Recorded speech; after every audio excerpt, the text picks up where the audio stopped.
That's what I was looking for. Hi, guys! Welcome back! This is some... Oh, she doesn't look happy at all. Not even remotely happy. She's not thrilled with my shenanigans, even a little bit. I'm just gonna set these... Shenanigans have been declared! Well, hello, friends. I am Sister Jen, and I want to welcome you back to this truly grimy, gory, disgusting little episode of ours. Yeah, but this episode's not going to be that disgusting because we can't show it. Yeah, that's true. But welcome back to Slash Sisters. I'm Slash Sister Hallie, unhappily along for this ride through torment, unfortunate episode. I apologize to everyone out there for this episode. Don't go too far. There's plenty of people that love Terrifier. There's also plenty of people that hate it, too. And that's why this episode's going to be great.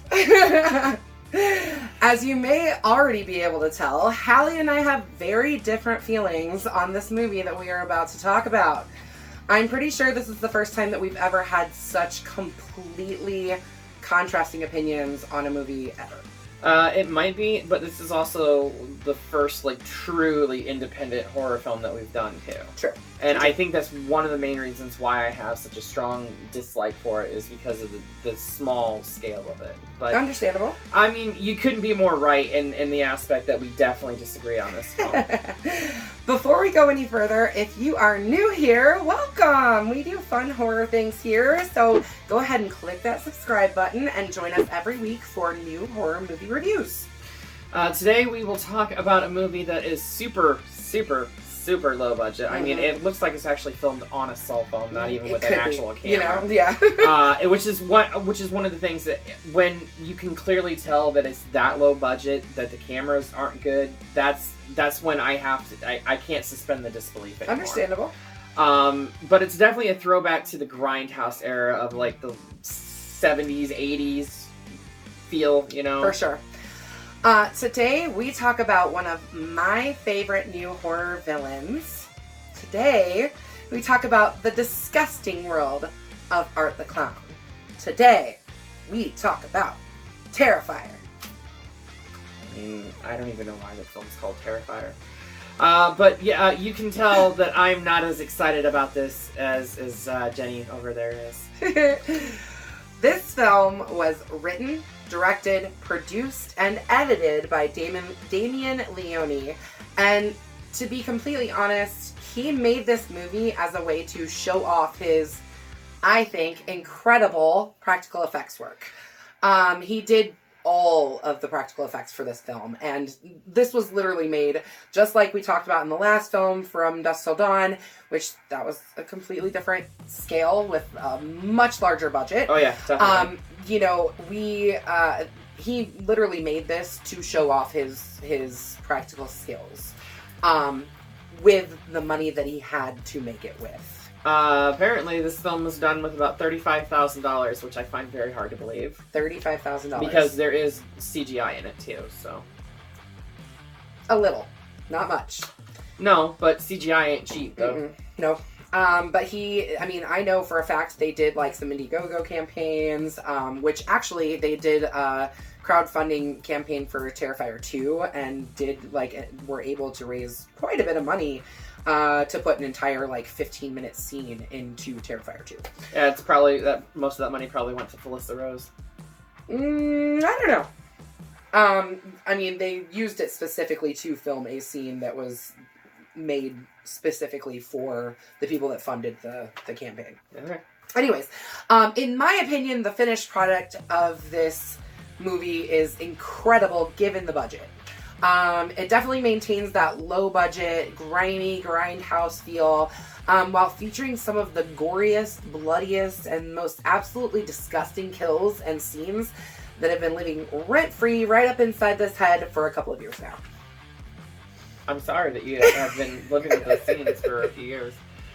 But with all of this being said, why don't we just go ahead and get into it, all right? All right.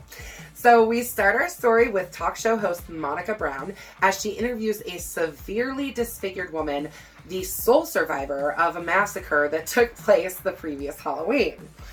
Which, this is one of the scenes where I initially tried to watch this about a year ago, and the practical effects for this scene were so cheap and cheesy that I actually had to stop because it was too much. It's too cheesy. But this is the way I feel about it. Films that are like this earn cult classic status over time. This one tried too hard to become a cult classic from the get, and it to me it flopped. But that's I disagree. But that's just me. But Brown mentions that the body of the mysterious killer, known only as Art the Clown, disappeared from the morgue, suggesting that he might still be alive. Yeah. When the disfigured woman insists that she saw him die, a man who is watching the program kicks the television. Small little TV.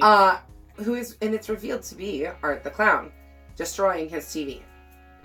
He then changes into costume and fills a black garbage bag with some of the most brutal and gross looking weapons that you can imagine. This is just an array from my garage, but some of the stuff that he has is woo dog. Well, and apparently the flail that he made that he uses later in the film was made from the hair of previous victims, which is just gross. Later in her dressing room, Monica talks to her partner on the phone, making discouraging, despairing remarks about the interviewee's appearance when she starts to hear sounds coming from inside her dressing room. Yep. I actually thought Art was going to kill her. The disfigured woman, who had been eavesdropping, attacks Monica and gouges out her eyes, laughing maniacally. And here is where we get to see, in my personal opinion, Damien Leone's first bit of practical effects in the movie that I think are really good. I think Monica's face after she had been attacked with the weird eye hanging out, I think it's great. It was reminiscent of Glenn from The Walking Dead. Yeah. But, what's his face? Like, Greg did it better. Oh, of course he did. He had a lot more money. We cut to Halloween night, where we meet friends Tara and Dawn drunkenly leaving a party.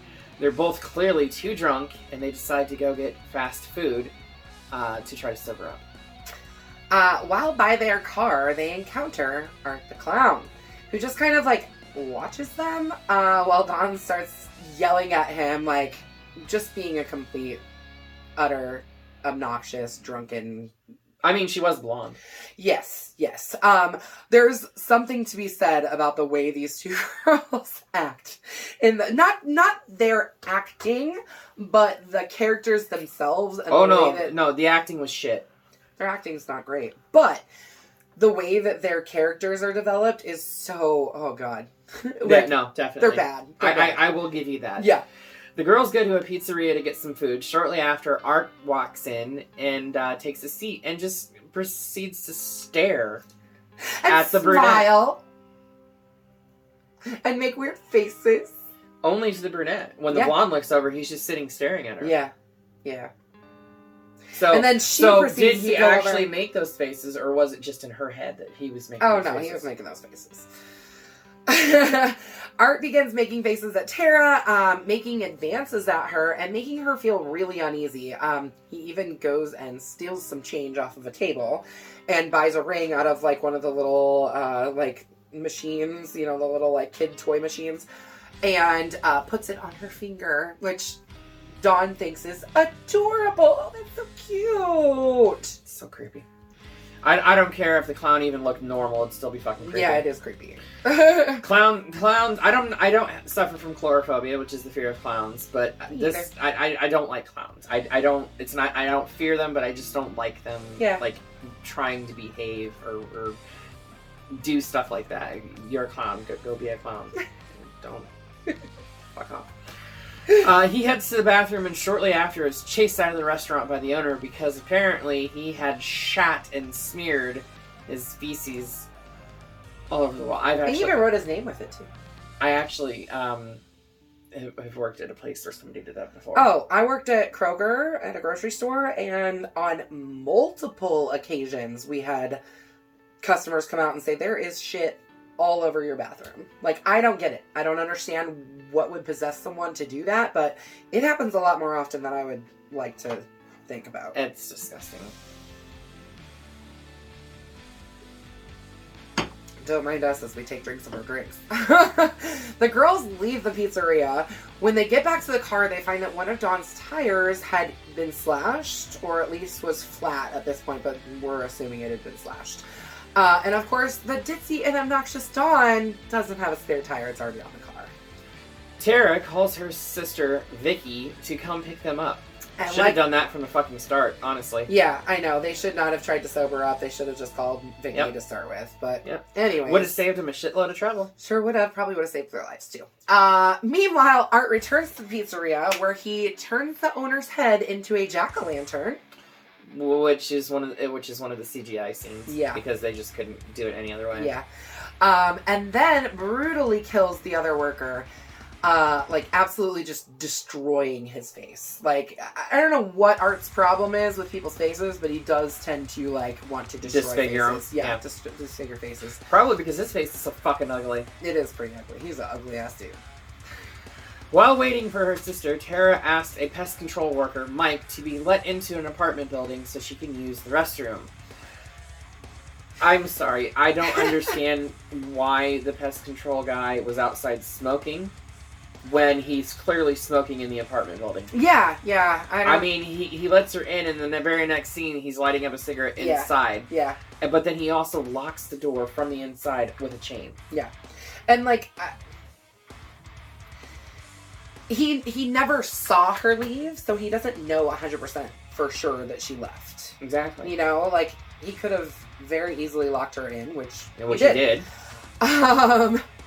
Yeah, so there she encounters, after she's gone to the bathroom, he leads her into the bathroom, and she comes out and she hears a cat meowing, and she encounters a character who is known as the Cat Lady. She's a deluded squatter who's squatting in the building, and she believes that the doll she carries around is her real infant child, Emily. I actually really like the Cat Lady. I think she's sweet in a very weird sort of way. Meanwhile, Art attacks Dawn while waiting in the car. Yeah. She hears a little broadcast over the radio saying that the pizzeria that they were just at, that people were murdered, and it was the clown that did it. And then I'm sorry, I don't give a fuck how fast news travels. That would not have made it onto the airwaves. The radio, yeah. The airwaves, period, until the next day. Yeah, for sure. Tara meets with Art inside the building as she is trying to leave. She's going to leave, and she gets to the front door, and there's just Art standing there. Hey, here I am. She runs from him, turns and runs, and this entire scene, the way she's breathing, the way she's running from him, just this whole scene made me dislike Tara so much.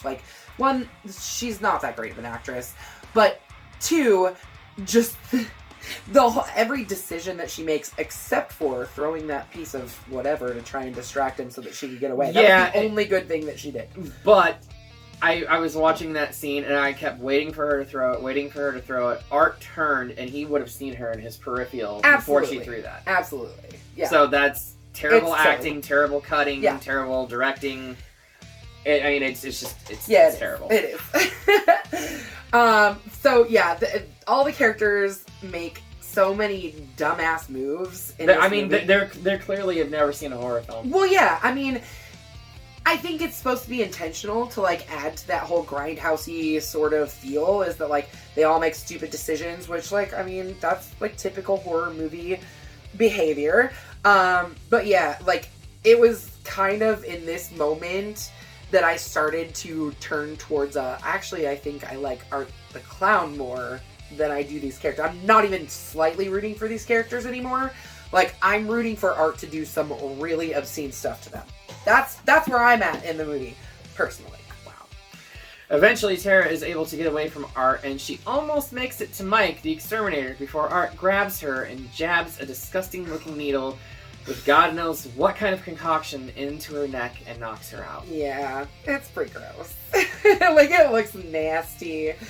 Anyways, Tara awakens, bound to a chair, where Art begins to taunt her with weapons and laughing in her face. She is facing a large tarp that is hanging from the ceiling. Art pulls down the tarp to reveal that he has Dawn suspended upside down by her ankles, and I think she's also chained to the floor, too. I think so. It's kind of, she's like split all four. Yeah, like spread eagle, upside down. Upside down. This is where we get the most gruesome and disgusting scene of the movie, I think. It is until... It's way up there with one other scene. It is until you see that it's no longer the actress and it's the fake body. Yeah, that's true. That's true. Because the fake body is very clearly the fake body. Yeah, okay. But, again, we're on a $35,000 budget. They did an entire full body cast of Catherine Corcoran, who played Dawn. And then they cut that body cast in half. I personally find this to be, one, disgusting, because he starts between her legs and cuts all the way down through her body and into her face. So yeah, he literally like bisects her. She's still held together by like part of her skull. I also have a problem with this scene because he gets like down to her rib cage and she's still squirming. Yeah. Well, I think her body is just moving mostly because it takes a lot of force to move a saw down a body. I get that, but like a hacksaw blade also wouldn't have made it through all those bones either. No. Although there's the hip bone, I guess I was gonna say. There's not a whole. There's a lot of fleshy stuff. If he's really sawing her right down the middle, he's going through every vertebrae. Yeah, that's true. And then he gets to the breastbone, and he gets all the way through. Yeah. The breastbones, the ribs, the vertebrae, and everything like that, and into the skull before he stops. Yeah, it's definitely unbelievable. There's no way that saw was going to be able to do that. But there's no way in hell that would ever happen in real life. Yeah, maybe with a chainsaw. Maybe. But not the chainsaw would probably get all choked up with all the... Right, but not any handheld saw would that ever happen with. No, true. But this scene is brutal as fuck, and it looks cool as hell, and I love it. Tara escapes by breaking her chair and bashing Art over the head to try to get away from him. She strikes Art with a 2x4 over and over, but then she does the dumbest fucking thing and begs for his ass to get up. Yeah. Yeah, it is pretty stupid, because he's like down and she should have just fucking ran. She should have ran or continued to beat him, bash him in the face with it. Until he was dead, yeah. Until he was dead, but no. She's dumb, though. She's dumb. She does that, begs for him to stand up, and he produces a gun and shoots her. Yep. Which is, to me, after watching the opening sequence with him loading up all the tools, making the flail and all this other stuff, throwing it into the garbage bag, the gun is out of character for him. I don't know. I think it's perfectly in character for him. I think Art will kill people however the fuck he wants to kill people. It doesn't matter. He will use a gun. He will use a knife. He will use a saw. He will use a flail. He will use whatever the fuck he wants. But he's not deriving any pleasure from it, because after he shoots her, he's very like stone-faced. He's not smiling like he was earlier when he was brandishing of the weapons. Right. He's very not himself at this point. To me, I think his gun is his last resort. It's pretty clear that it's a last resort thing later in the movie as well. Yeah. Okay. I think the gun is used as a last resort. Okay. That's my personal thoughts on that. I think maybe that's why he doesn't get any pleasure from using it, because it's not fun for him. But he runs out of bullets and goes back to his bag to get another clip for his gun. Where he had other fucking implements that he could have used to kill her. But no, he dug through to find a fucking other clip. Yeah. Well, anyways, he hears Dawn's phone go off, and he texts Vicky letting her know to come around to the back because Tara is sick. He returns and shoots Tara in the face at least 5 times. Yeah, he just unloads. Well, I mean, first he pops her in the forehead to effectively which that was kill her. enough. That was enough. That killed her. Mm-hmm. But then he proceeds to shoot her 5 more times with that stone face of like, I don't fucking care. This is not giving me pleasure. That I'm just killing you to kill you at this point. Yeah, but I think that's because she put up a lot bigger fight than anybody else has really done in the past. Which she should have tormented her more than. I agree. But I think he was just over it. Anyways, Anyway, the cat lady witnesses this and runs, seeking Mike out for help. Only to be dismissed because he was completely freaked out by her. Yeah, and he was like, "You're crazy, lady." I mean, she does come off as sounding crazy. She comes running up there. She's like, "There's a clown, and he's hurting people, and you don't know he's gonna kill us all." I mean, that sounds pretty wacky. Art then attacks Mike, knocking him unconscious with a hammer. Yeah. The cat lady soon discovers Art cradling her doll down in a dark hallway. And in a plea for the return of her child, she attempts to show some motherly love to Art. And the scene is so fucking weird. Well. It's so not going to end well. It doesn't. It does not end well for the cat lady. But yeah, this scene is so fucking weird because she gets down on the floor and she like holds him and he starts sucking his bloody gross thumb and it's nasty. Vicky arrives to take Tara and Dawn home, but is lured into the basement where she discovers Art, who has severely mutilated the cat lady and is wearing her scalp and her breasts, which I have a problem with this scene. I think that this was overdone. It should have never been in the film. It was grossly inappropriate. I don't know if a lot of you know this. I am a transgender woman, and I didn't feel comfortable with that. I'm not calling Damien Leone misogynistic, as he's been called for this scene in the past, because I don't think he's been it's called that misogynistic for all of the things that he's done to women in his films, but I think that directors in general, when it comes to horror movies, have been called misogynistic for years and years and years because women always get killed in horror movies. I mean, to be fair, black people get killed in horror films too, but you don't see people calling foul on that one. Yeah. But it was just, it did not need to be done that way. It didn't. There was a different way that scene could have been played out to the effect that it had, but and then with what Art does, it's problematic in so many ways. He looks like he had been masturbating because he's all bloody and he's naked at this point. Right. But it's pretty gross. The only thing I can think of is that this scene is a callback to Silence of the Lambs with Buffalo Bill. Yeah. That's the only thing I can think of, but I still can't even justify that because we never saw Buffalo Bill wearing the breasts. Yeah. Agreed. So I don't know. It didn't sit well with me. Yeah, understandable. And it's definitely a scene that when I first saw it, the very first time that I watched it, I was like, oh, no. Like, I was just shocked more than anything. I was just like, oh my, wow, he really went there. You know, like, whew. And then not even 5 minutes later, he's back in his full clown costume. Yeah. Tara discovers him basically like laying on the floor, and the cat lady is laying there without her scalp and her chest all cut off. And yeah, so he chases after her while still wearing the cat lady's scalp and breasts. And Vicky briefly kind of escapes. She hides in a little closet thing, but Art knows she's in there. But I don't know. It's pretty messed up. But then he hears Mike's coworker Will show up, and he's like honking his horn, which distracts Art and pulls him away from Vicky. But he promptly dismembers, stabs Will in the head, and then cuts his head off. He cuts his head halfway off and then rips it off. And then rips it off. Yeah. Which, honestly, I think this special effect was really fucking cool. It started off cool until, the head completely came off. Understandable. I mean, when you can clearly tell that it's fake, that it breaks the illusion for me, though. Understandable. Art chases down Vicky, who briefly escapes him, but stops upon finding her sister's corpse, which is draped in lights and holding a circus sign. I am still trying to figure this one out. Yeah, I don't know. I think Art was just playing around and having fun. I think he was like, I think I'll just prop her up right here.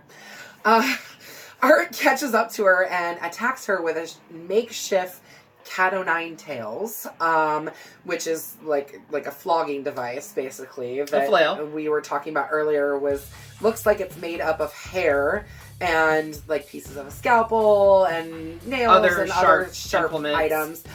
He brutally whips her, leaving cuts all over her body. But a recovered Mike shows up and knocks Art unconscious. The two flee and call 911. They flee to a room and try to escape, but Art recovers and kills Mike with his own exterminating equipment. Actually, I think he curb stomped him. Well, he hit him, like, he had, like, the like, fumigating stuff. Yeah. And, like, hit him with it. And then, yeah, he did fall to the ground and he stomped his brain. Yeah. Head. Yeah. It was pretty gross. Vicky Also not practical. Yeah. Whatever. It was practical? I mean, it was a practical effect, but it's not practical. Oh, that he smashed his head. Yeah, because, I mean, it exploded like a watermelon. Yeah. For sure. I mean, Art would have to be pretty fucking strong to be able to do something like that. Yep. Anyways, Vicky retreats into a garage, but Art takes the truck that belonged to Will, I believe, and rams through the door and hits her with the pickup truck, incapacitating her. Yeah, but, I mean, if you watch that scene clearly, she jumped out of the way before. Yeah, he I ran. know. I'm sorry. That's why, and then she's laying on the ground hurt, and I'm just like, but you jumped out of the way. You saw it coming. Yeah, true. I mean, as she's laying unconscious, Art begins to, and I didn't even realize this is what he was doing until we find out, but apparently he's eating her face. Yeah, Why? I mean, he's just like, I mean, you see him. He's like putting stuff in his mouth and. Yeah, but, I mean, why? We don't know. And the police arrive, but Art, he just... And the entire time I'm watching this, I'm like, fucking drop him, just fucking drop him, shoot him, drop him. But no, they let him get the gun out of his boot, his clown boot, and puts it in his mouth and pulls the trigger. I mean, he gets the device out of his boot and pulls the trigger. Yep. After the police discover Vicky is still alive. Her face is eaten.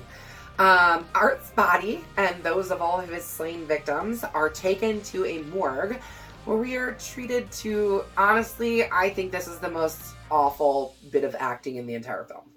There's been a lot of bad acting. From the coroner? Oh, the coroner and the two, like, the drivers that bring the bodies. I don't know. Well, they also had the smallest roles out of everyone, True. And I'm sure they probably got paid nothing for these roles. But, yeah, bad acting. I mean, most of the acting was very, very bad. Yeah, it wasn't great. Art the Clown is the best actor in the whole film. So the medical examiner unzips Art's body bag, and we get this weird, like, scene where, like, all the lights flicker, the electronic devices are going off, almost like there's a surge of, like, power or electricity or something like that.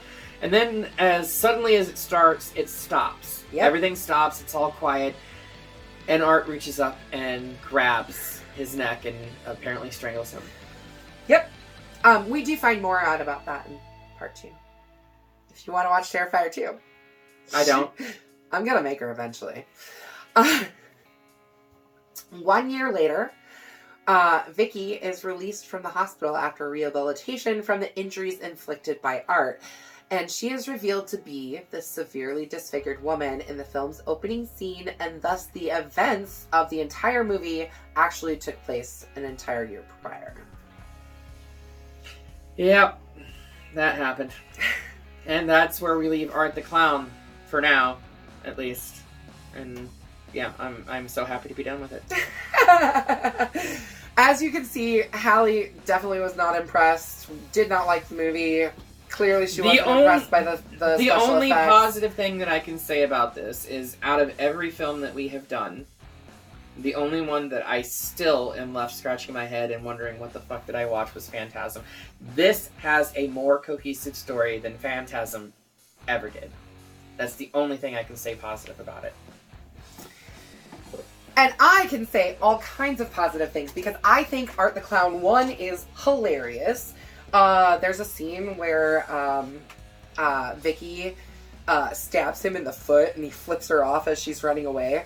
Hilarious. I think that Art's facial expressions, I think everything that David Howard Thornton did as Art the Clown was just brilliant. I think this is the start of a really cool franchise that's going to be going for at least a few more films. We've got the next one is already out. So Terrifier 2 came out last year, and Terrifier 3 will be out in 2024. So, yeah, it's the start of a franchise that I am very excited to see where it goes. I will say the second one has a lot more plot and keeps things a lot more interesting. You find some more interesting things out about Art and why he is the way he is. I mean, he's clearly some type of supernatural being for him Yeah. to survive a bullet through the brain. Yeah. But... Yeah. And he got stabbed in the eye at some point, too. So, yeah. My personal, this is a big old bloody machete up from me. Straight up to the sky. I freaking love this movie. I think it's grimy and gross, and I am amazed at what they did on such a tiny little budget, especially right now. Like, you think about, I mean, the budget for Evil Dead in 1980, 79 is 79, yeah, was close to $100,000. Well, even the budget for Halloween was $300. Okay. We're talking, and that's 30, 40 years ago. Yes, you and know? those films look good. This one does not. True. I think there are things about this film that look great, considering especially how minuscule the budget was. I mean, I give you that. I give you the minuscule budget, and they pulled off some good practical effects. But with the type of camera that they used, it breaks the illusion. It doesn't make me feel like I'm watching a film. It makes me feel like I'm watching something that film students made. So it's a bloody machete down for me. I don't think it's cheesy at all, personally. I think there's some really fantastical, silly things, but I wouldn't call it cheesy. I agree to disagree. Sound off in the comments, because I know I am not alone in this. And Hallie can dislike it as much as she wants, but I'm sure that we're at least 50-50 with our fans. At least. Hopefully, y'all will come to my backing and support me on this, because Hallie surely does not. I will die on this hill. Alright, Hallie, what are we going to do next? Well, it's winter. It is winter. And this next film takes place in Alaska, where it's like always snowing. And in fact, we're right now currently towards the very end of their 30 Days of Night. Hey, you know what? That's a good idea. Why don't we do 30 Days of Night! Based off the critically acclaimed graphic novel, which when it was made was actually poorly received, the film, not the graphic novel. But I personally have always enjoyed it. I'm a big fan of Josh Hartnett. Manow Bennett is great in this as well.